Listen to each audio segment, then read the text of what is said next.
What is up, CSGs? The Rockets just lost to Oklahoma City 126 to 107 in a game that was largely dominated by the Thunder. They're a good team, guys. We're not going to cap. I think there was a time where we could say that we were close, neck and neck, a little bit behind. Them boys is gone, bro. They are in a different level of play. Might be the favorites coming out of the West this season. And they are just a machine at this point.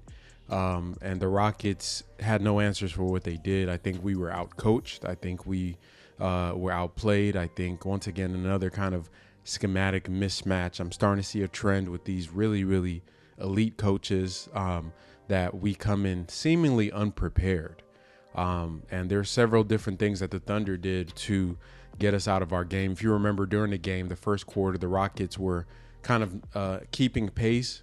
I think it ended 31-31, if I'm not mistaken. Let me look here. The first quarter, pretty even, played them to a standstill. The only issue with the way that these games go is like I said before, it's once the teams bring in a different look for us, we do not adjust. And a lot of times our offense hits a lull, and once that happens, those other teams keep scoring, and that's when that gap kind of increases. And we've had a stretch, actually, of almost 4 or 5 minutes of game time where we didn't score a point, which has happened several times this season, and that is becoming problematic. And I've talked about this over and over with the Ime Udoka's offense. It's very simple. It's, we run pick and rolls, or we're going to try to get mismatches, or we're going to try to post you up. Aside from that, there's not a lot of movement that punishes the defense for helping, that punishes the defense for some of the looks that they give us. OKC was able to play a pseudo zone against us where guys were playing their man coverage, but once the ball handler or whoever has the ball gets in the paint, you're seeing 3-4 bodies, and then they just rotate out with just effort and force, and they just keep moving. They're athletic, they're fast, they play with good effort, and we couldn't really get anything, and they dared us to shoot. And we were not able to shoot. I'm looking at our shooting percentage from this game. The Rockets shot 36% on the game on three-pointers, which, isn't that bad, but I think a lot of those came in times where the game was already out of hand. When it really mattered, we could not shoot really. The first quarter, 4 out of 6, so that kind of shows you why. In the second quarter, we went 2 for 12 from three-pointers. So that's when they're putting the clamps down on us. That 2 for 12 from threes is not great. And then the third quarter, just only 6 3-point attempts, 3 out of 6. Very low volume for an NBA team. And then 2 for 6 in the fourth. Only getting up 30 three-pointers in today's NBA is really, really low. You want to be around 35 to 40. You want to make about a third of your threes, a little bit more. Even if you're shooting 36% on that low volume, it doesn't really do much. So the math wasn't mathing for us against them, and these guys are snipers, man. They are snipers. I mean, they were able to get up 37 shots and make 14 of the 37 for 37%. Theirs came just in time when they needed it. And is exactly the tale of two different quarters. That first quarter, OKC only shot 3 for 9 from 3. So their poor three-point shooting to start the game with our better three-point shooting was kind of a little bit of the equalizer. We were getting to the basket, and in the second quarter they went 6 of 8, and I think that's where the doors were blown off. So just a tough loss. You could see the discrepancy between their offense and ours is that even though they weren't shooting on the first quarter, they kept on doing what they did. They have a system, right? They have a system that involves a lot of movement, a lot of cutting. You see guys have ways to get themselves on favorable matchups. You see how they use Isaiah Joe as a one of the best shooters on the court any given night. He's moving baseline to baseline, sideline to sideline. He's cutting. He's running around screens. He's always trying to fight to get open while our team is kind of trying to cover him. A lot of times those guys would cut off of his actions. They always cut. They're a great cutting team. There's a lot of movement with them, even though that they are very athletic and could very well play in isolation. And a lot of times they did, right? A lot of times you saw SGA attack pretty much any defender he wanted. He was able to just get downhill, use his head fakes, footwork. I mean, he's really, really cold. Everybody got cooked tonight. Nobody could stop anybody on the perimeter. They were walking to the basket and just getting whatever they wanted. And, it was just a tough overall game, and guys were not really doing good. You look at our starters. Dylan was a team high 17 points, which already tells you that something isn't right there. You had Şengün 11 and 9. He shot only 30-some%. What was his shooting percentage? I think he went 3 for 12. That's not gonna cut it, bro. 37% true shooting. That's terrible. You know what I mean? That's horrible. Like, he has to be much better finishing at the rim. He missed a bunch of layups again. There's something about these tall 7'2" wing centers that just give him trouble at the rim that he didn't have last season. So we got to keep an eye on that because if he's going to survive in this NBA, he needs to be able to use his strengths against other people's weaknesses. And his strengths is that he is even though he's not as tall as them, he has to play with more leverage and with more force and explosion. And I've seen him do it. He just has to do it. But we can't win games with one of our best offensive players going 37% on true shooting. We just cannot. Let's see, Jalen Green, not too far behind in being inefficient. Jalen actually tried to carry the team early on, and he was doing really well in the first quarter, and then he fell off the face of the earth as OKC intensified their defense. They really force you into a lot of bad shots. He was taking a bunch of contested step backs and all this stuff because he didn't want to go inside. He saw Chet block him a couple times and really kind of became passive. And once he becomes passive, it's all she wrote. It's all she wrote. Fred VanVleet, not a great game from him. Didn't do too well either. Dylan Brooks was getting cooked by SGA. Tari Eason pretty much got cooked tonight by SGA. Amen got cooked. Had some good defensive stances, but overall, there was nothing for Coach Udoka to go to. There was nothing for him to go to. Just once again, stylistically, we were just outclassed. And I think that going forward for this team, I think there's a clear distinction as to where we are right now and where the elite teams are. Obviously, we see the Warriors are having a great year. OKC is looking like a juggernaut. So there's a distinction there. But the Rockets we just need to learn how to find offense when things aren't going well. And to me, that's a big picture issue right now. I don't think it has anything to do with any particular player. It's just a matter of us shooting, and the offensive system is that we have is easy to scheme up.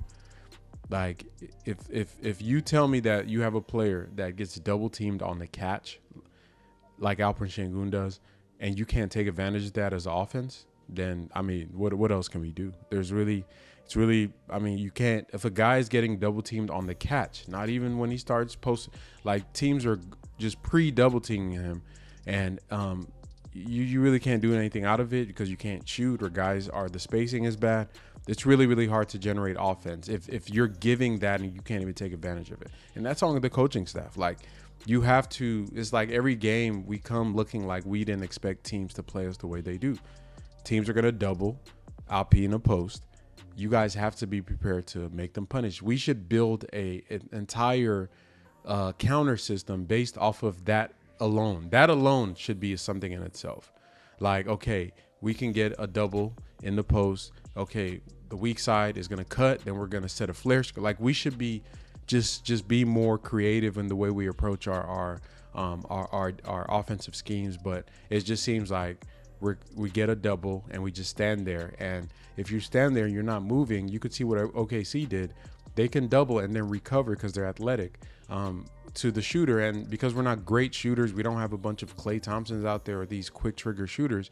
It's kind of makes sense to double, right? You double, then you peel off and go back to your rotation. And usually, especially if you have an Amen Thompson out there, or even some nights Jabari Smith, or some nights Fred VanVleet, or some nights Jalen Green, You could cheat off of one guy just to go contest another shooter, right? And with a man out there or whoever the not of the best shooters, it's really easy for us to do that. So there's also some issues with the shooting and spacing on the roster right now that needs to be fixed. You expect guys like Reed Shepherd to help with that, but he's still developing. You can see he played a bit timid yesterday. And you don't expect too much from the rookie. He's a rookie. This is a game Cam Whitmore would have helped, but he's not shooting well right now, and he brings other issues onto the court. So it is just all around. OKC exposes a lot for the Rockets that we really don't have at this point. It is a bad matchup for us.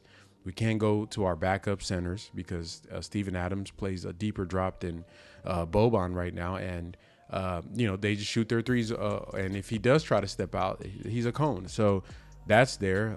So there's really not much we could do. And we had a lineup of Jack McVay, Jock Landale, and Steven Adams. In the year of our Lord 2024, 5 years after the James Harden trade request, for me to think that the Rockets, a playoff contender, hopefully would have a lineup featuring Steven Adams, Jock Landale, and Jack McVay on the court. Yeah, that was a tough pill. That was a tough pill to see. But, they just got to – the offense is going to be the thing that they have to figure out this year. Our defense is good, but it's not good enough to just not be able to score against elite teams. Like, you can keep bad offenses, and for most nights playing hard defense, you can kind of keep a bad offense down. You can keep a team that tries to – because we play good against teams like us that are simplistic offenses relying on individual talent, like the New York Knicks. Like I said, my analogy of the running teams. If we're playing a running team, we can stop a run. The Rockets can stop the run. If you want to go ISO versus ISO against us, yeah, we can do that. But what we struggle with are teams that are more dynamic and have a more free-flowing offense, like the OKCs of the world, like the Golden State Warriors. Low-key, like the Spurs. The Spurs just don't have the bodies. They don't have the players. They don't have the talent to really super punish us. But that's how they were able to steal a win against us. So those type of offense that cut, they move. There's always off-ball screening. There's a lot of actions to guard where you can't really particularly isolate on one matchup. We just have to do better. And then if they're running their system and we're trying to isolate and hunt mismatches with individual players, systems are always going to beat players if your players aren't of that ilk, if they're not of that level. And we don't have any of a top 5, top 10 guy to do it right now. So it's going to be a season-long search. You just hope that collectively they get to a point where they know where their bread is buttered. I would say that I wish that we had a little more discipline in our shot selection as a team, going into actions that actually help the team develop offense. I think a lot of times, whether it's Fred, whether it's Jalen, whether it's whoever the ball handler is, I think a lot of times we abandon certain things because they panic and want to get into isolation. I think that Alp needs to do a better job passing out of the double teams. He holds on the ball a little bit too long, and I'm not sure what he's seeing out there, maybe trying to get the guy to commit, but there needs to be a little more trust collectively on the team. And once again, that robotic nature about you that I keep alluding to about with the James Hardens and the LeBrons and the Lukas of the world, meaning if a team is going to play you one way, you have to give the ball up to whatever the look is, whether it's for you to go score or for you to pass it every single time and punish them for it. Like with the double teams with Şengün, I don't care if Şengün goes 0 for 30. If they're going to double team him, keep doing it, because every time he gets a double team and he kicks it out to a Dylan Brooks, I have a great feeling that shot is going to go in, because the best three-pointers are the ones that go inside and out, right? So if they want to double, they want to play small, our guards have to have the discipline and the mental acuity to say that, okay, this is the game that they want to play and we're going to punish them for it. And after you keep going in and out, and out of that, you're going to get them trying to roll and close out. Then you can attack closeouts. You keep doing that over and over until you break them from it. Then you can get back to whatever you want to do. But I find too much that if we get a play where we go inside and it comes back out and the guy misses a shot, you go inside and Alp gets like a turnover or he doesn't make the shot, we give up on it and somebody else thinks, oh, I got to step up. And that's what's disappointing to me about having a Fred VanVleet, because as a guard, as the point guard, you're supposed to be able to see these things and be able to set the table and have that discipline for your guys to be able to do that. And that's disappointing for the coaching staff, not having a plan to understand teams are going to play you like this and then taking advantage of it. There's too much autonomy for players on our team. We need to have some structure. You notice on OKC, there's only 2 guys that are going to consistently isolate. And one of them, heavy majority, is going to be SGA. The other one's Jalen Williams. Chet may attack a closeout and do a little something, but everybody else plays within the system. There's only really one head honcho, and that's Shai Gilgeous-Alexander. So just some hierarchy things, same old stuff that I've been talking about all year that they need to correct. It's just more growth from the team, more collective, just trusting in each other. And I think if they do that, that we can find some semblance of a structured offense. And I think, for the Ime Udoka part of it, I think we give him credit for bringing the culture, for bringing all these great things that he's done for the Rockets. But now that the culture is here and we have playoff aspirations, it's going to come down to expectations. Like, guys are going to have expectations for him. Like, what do you do as a coach overall in totality? We love the culture. We love all that stuff. But, okay, what's up with this offense? You know what I mean? So just some things to keep an eye on over the season. Tough loss. Hopefully we bounce back against Detroit, who is better this year. Not going to be a cakewalk, but I expect us to actually win this game because they are a running team. So we should be able to play them to our strengths and do what we do against them. They're not a system team. They're more of similar to us, a lot of screening and pick and rolls and trying to get mismatches and all that. Only difference is they do have a point guard that is able to read the game a little more widely than probably anybody on our roster in Cade Cunningham. So we'll see how that matchup goes, but it should be a good game. But appreciate y'all for tuning in. If you are new to the channel, make sure you hit the subscribe button. If you like this video, make sure you hit the like button. Keep rocking with the Chop Shop, and we're going to keep dropping that fire. DJ Candlestick. It's the Chop Not Slap Show.